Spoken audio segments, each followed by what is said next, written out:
दोस्तों, reserve bank of India assistant manager राजभाषा की एग्जामिनेशन नेक्स्ट मंथ में होने वाली है। उम्मीद है आप अपनी तैयारी अच्छे से कर रहे होंगे, क्योंकि इसकी वैकेंसी काफ़ी कम थी, तो अच्छे से लोग इसकी तैयारी में भी लग गए होंगे। आज हम जानेंगे इसके हिंदी के जो प्रश्न पूछे, यानी प्रोफेशनल क्वेश्चन किस प्रकार से पूछे जाते हैं। इसके सिलेबस के ऊपर मैंने ऑलरेडी वीडियो बना दिया है। अगर आपने उस वीडियो को नहीं देखे तो आप उस वीडियो को जाकर के देख सकते हैं। सिलेबस में आपके बैंकिंग से रिलेटेड ही प्रश्न पूछे जाते हैं, रीजनिंग इंग्लिश में और जनरल अवेयरनेस में। बाकी जो प्रोफेशनल नॉलेज है वो आपको हिंदी और अंग्रेजी से प्रश्न उसमें पूछे जाते हैं, और डिस्क्रिप्टिव में आपके ट्रांसलेशन रहेंगे हिंदी टू इंग्लिश और इंग्लिश टू हिंदी। तो ये लास्ट ईयर की हैंड आउट इन्फॉर्मेशन है, जिससे हमें कुछ इसके बारे में आइडिया हो जाएंगे। चलिए देखते हैं। अब देखते हैं reserve bank of India service board information hand out for online requirement examination assistant manager राजभाषा। यह लास्ट ईयर की हैंड आउट है, इस साल भी आपकी सेम रहने वाली है, कुछ इसमें चेंजिंग नहीं होगी। तो चलिए देखते हैं। एग्जामिनेशन पैटर्न की बात करते हैं, आपको पहला है रीजनिंग के 35 क्वेश्चन होंगे 35 नंबर के, इंग्लिश के 35 क्वेश्चन होंगे 35 नंबर के, जनरल अवेयरनेस के 35 क्वेश्चन होंगे 35 नंबर के, और प्रोफेशनल नॉलेज आपके 45 क्वेश्चन होंगे 45 नंबर के। टोटल आपके 150 नंबर के प्रश्न यहाँ पर पूछे जाएंगे।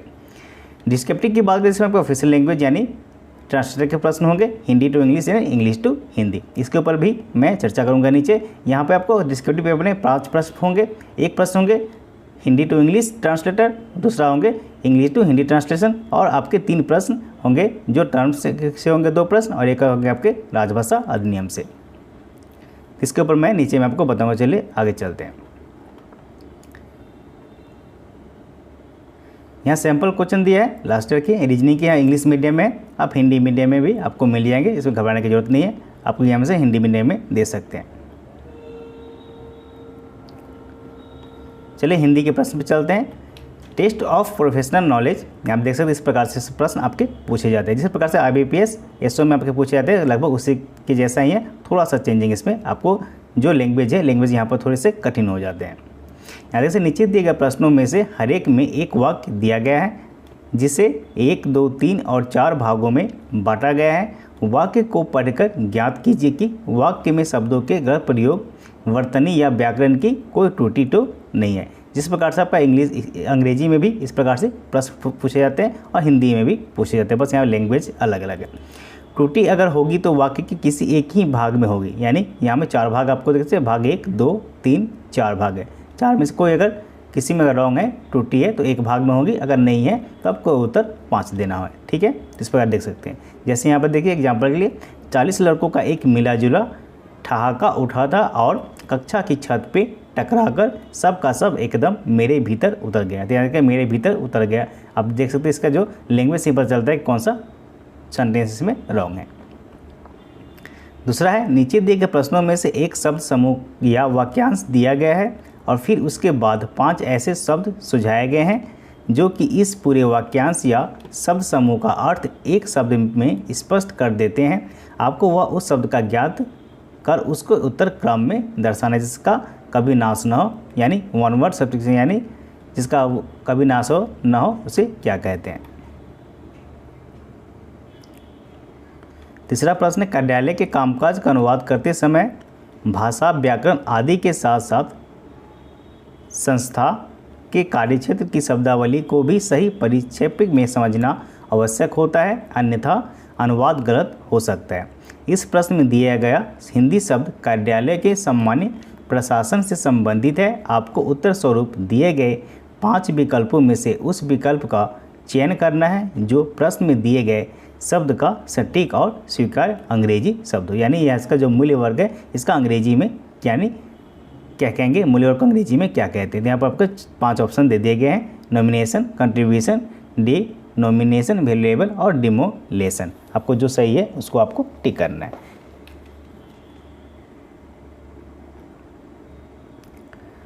अगला है कार्यालय के कामकाज। यहाँ एक एक आपके उदाहरण के तौर पे आपके दे दिए गए, इससे आपके 5 प्रश्न पूछे जाएंगे। अगर वहाँ पर आपका त्रुटि रहेगा तो 5 प्रश्न पूछे जाएंगे, और आपका हिंदी टू अंग्रेजी रहेगा तो उसमें भी 5 प्रश्न पूछे जाएंगे। 5वां में नंबर आपका है, banks were permitted to determine their own lending dates of their credit limits. का आपको अंग्रेजी अनुवाद करना है। अंग्रेजी अनुवाद यहाँ आपको 5 ऑप्शन दिए गए, जो सही है उसको आपको टिक करना होगा। इससे भी आपके 5 प्रश्न पूछे जाते हैं।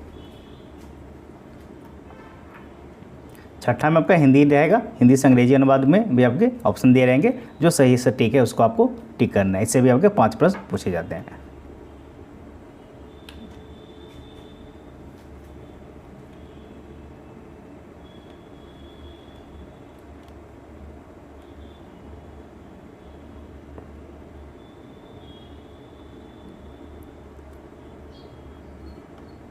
बाकी टेक्निकल टर्म्स आपके 1 मार्क में भी पूछे जाते हैं और डिस्क्रिप्टिव में भी आपके पूछे जाते हैं। आप उसमें तैयारी 1 मार्क्स में कर लेंगे तो आपका डिस्क्रिप्टिव पेपर भी इससे आपका हो जाएगा।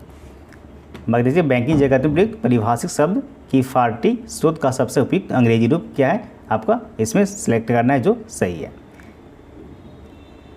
भारतीय संविधान से भी यानी ऑफिशियल लैंग्वेज से भी आपके यहाँ पर प्रश्न पूछे जाते हैं। ऑफिशियल लैंग्वेज के भी 10 के करीब आपके प्रश्न यहाँ पर पूछ लिए जाते हैं। तो ऑफिशियल लैंग्वेज के भी आपको अच्छी से तैयारी करने की ज़रूरत यहाँ पर होगी। जैसे आप देखिए, एक प्रश्न यहाँ पर दे दिया एग्जाम्पल के लिए, संविधान सभा ने सर्वसम्मति से निर्णय लिया था कि संघ की भाषा हिंदी होगी, किस सन में लिया था, उस सन को आपको लिखना है। अब आते हैं डिस्क्रिप्टिव पेपर। डिस्क्रिप्टिव पेपर में आपके 5 प्रश्न पूछे जाएंगे। पहला होगा translation passage English to Hindi, दूसरा होगा हिंदी टू इंग्लिश, और एक होगा आपका राजभाषा एक्ट, राजभाषा अधिनियम से आपके प्रश्न पूछ लिए जाएंगे। 5 नंबर के 1 प्रश्न आएंगे या 2 प्रश्न पूछ लिए जाएंगे। इसके बाद टेक्निकल टर्म्स पे हिंदी टू इंग्लिश और इंग्लिश टू हिंदी टर्म्स पूछ लिए जाते हैं। 5 10 नंबर, और इसे 10-20 नंबर और 30 नंबर के आपके 15-15 नंबर के ट्रांसलेशन रहेंगे। तो डिस्क्रिप्टिव पेपर में आपके 5 प्रश्न पूछे जाएंगे। तो इस प्रकार से आप अपनी तैयारी आगे बढ़ा सकते हैं।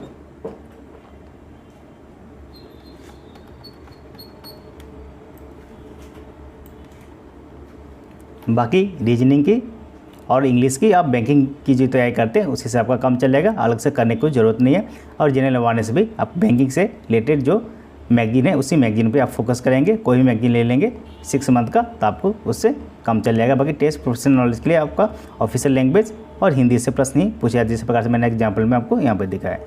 डिस्क्रिप्टिव पेपर में आपके 5 प्रश्न पूछे जाएंगे, हिंदी टू इंग्लिश 1 रहेंगे और इंग्लिश टू हिंदी, बाकी राजभाषा से और टेक्निकल टर्म 2 रहेंगे, हिंदी टू इंग्लिश और इंग्लिश टू हिंदी। इस प्रकार से आपके यहाँ पर सारे पेपर रहने वाले हैं।